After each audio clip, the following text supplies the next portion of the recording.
When you begin to chant Namu Myoho Renge Kyo, you may feel unsure about how to start. You may wonder how long to chant or how to keep going each day. In this video, you will learn a three-part way to build your practice with confidence. You will focus on your mindset, your minutes, and your milestones. Through this, you will create a rhythm of chanting that becomes a joyful part of your life. Your practice is a direct conversation with the deepest truth of your life. When you chant Namu Myoho Renge Kyo, you are polishing the mirror of your mind so that your Buddha nature shines brightly. Each day of chanting is a step into Buddhahood in this lifetime. Approach your practice with these thoughts. Each day of chanting is a treasure in itself. Your voice carries the seed of Buddhahood into every part of your life.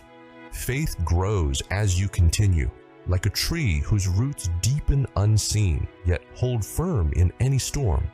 When you chant, you are not performing for anyone. You are awakening the life of the Buddha that already exists within you. Begin with a length of chanting that you know you can do each day. Even a short time, when done with faith, contains boundless benefit. To help you keep the rhythm, choose a starting time that feels natural. Link your chanting to something you already do every day, such as after waking or before sleeping. Increase your chanting when you feel moved to, while keeping your starting time as a steady base. If your starting point is 5 minutes, then those 5 minutes, done with focus and faith, become the foundation for all benefit to appear. Your milestones are the signs of the mystic law at work in your life. They may appear as inner changes, such as calmer responses or renewed courage. Outer changes, such as new opportunities or resolved conflicts.